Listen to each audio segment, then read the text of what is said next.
interrupt now? Yeah, of course, yeah. Right, let's go, fellas. Frank, we get your just immediate reaction to that main event, and how did you see it? Cracking fight. I thought Liam lost it by 3-4 rounds. 3 rounds, certainly. Obviously, I saw you get up during the fight as well and go and have a word with Liam. What in particular was you unimpressed with or not happy with? I wasn't impressed. What I know he can do better. It wasn't his night, but what I knew, what he wasn't doing, what I know he can do. What he's got, I keep using jab. He has got a good jab, and he wasn't using it. And what he was doing, he was looking for a big shot and falling in, not getting his distance to let his, and Masoud, Shabaz, he was catching him on the counter, and that was because he wasn't measuring what he was doing. Most people had Shabaz a wide winner. Was it a surprise to you to hear a split decision? Yeah, very much so. I made him look. You've asked me, I've told you. What do you think in terms of that, in terms of judging moving forward, that British boxing needs to look into, or wider boxing needs to look into? We've had it said. We keep saying it, don't we, all the time? And when a situation happens like that, then you have to do something. Has to be done about it. But that's not for us to do. We're promoters. The judges are supposed to be. They're appointed by governing bodies, and it's supposed to be, say, partial. They're there to judge. And if they make a mistake, I keep saying it, then you downgrade them. You don't put them out again next week doing the same job. It's not. There's no repercussions. Frank, word on Chantelle Cameron, another a good performance from her tonight? She boxed very, very well. Very, very well. Tremendous work rate, as always. She throws really good shots, and she did what she had to do. She won every... I don't know how... I didn't see a round she lost, to be quite honest. A couple of judges give a couple of rounds away, didn't they? Yeah. I didn't get that. Frank, a couple of ambitious fight there from Ezra. What is next for him? He's calling out Louis Edmondson left, right and centre. Is that a fight that we can make? They're good fights to make next year, absolutely. He made a statement tonight, but he needed to. His last fight was a bit scrappy. This one, he showed his power. We know he can hit, but we'll step him up next year. He'll be in some big fights, no doubt about that. Frank, with Chantelle now, is it all eyes on Taylor Serrano next week and try and make the winner? To do that. It's a no-brainer, that one, isn't it? We'd all like to see that happen. So hopefully with the two promoters working together, we might get it on. Frank. Sorry, just rumours that we're hearing that Queensberry's got an exciting year ahead. Is there anything that any secrets that you can open the doors for us tonight at the end? Well, we've had a very exciting year this year. It's going to be a great year next year. There's no doubt about that. Some really, really exciting news to come.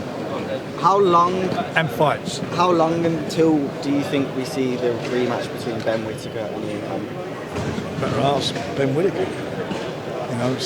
We'll see what happens. We've not heard from him. I mean, we'd love to do the fight. We said on the night we'd like to do it, and it's unfinished business. And getting back to tonight as well, Ekow Essuman and Vaughan, what a good fight that was. Another guy only had 10 fights in their experience. That was a cracking fight. Really, really closely fought contest. I enjoyed that one as well. Any closer on an announcement for a potential opponent for Daniel Dubois, since AJ's potentially on the back burner now? AJ, I don't think is going to take... Well, the fight's not going to happen. So we're looking at other opponents, and we'll be announcing that in due course. But he'll be fighting in February in a big fight, because obviously he'll be defending his title. Frank Joseph Parker's put his name into the hat there. Do you feel like that's maybe a front runner? A lot of people would like to see Dubois Parker. I like that fight, but there's a few others there as well. We're going to sit down. So obviously everybody was focusing on the rematch, and we know where we are now. So we'll be looking and seeing what's available, and we've got to sit down as a team and go through it and discuss and pick the right opponent. I have also seen Fabio Wardley's name floated. Is it just too early for him? I think so. I mean, Fabio asked for it.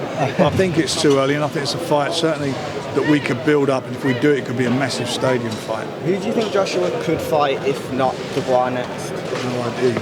Better ask him. Liam Davies versus Dennis McCann. Is that still a fight? Sorry, you're asking if AJ wants to fight. Maybe fight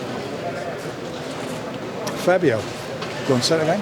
Liam Davies versus Dennis McCann. Is that still a fight you believe we could see? Yeah, it's a great fight. I mean, was that a great fight? Would you like to watch that one again? I would. It was a brilliant fight, and you've got Dennis there.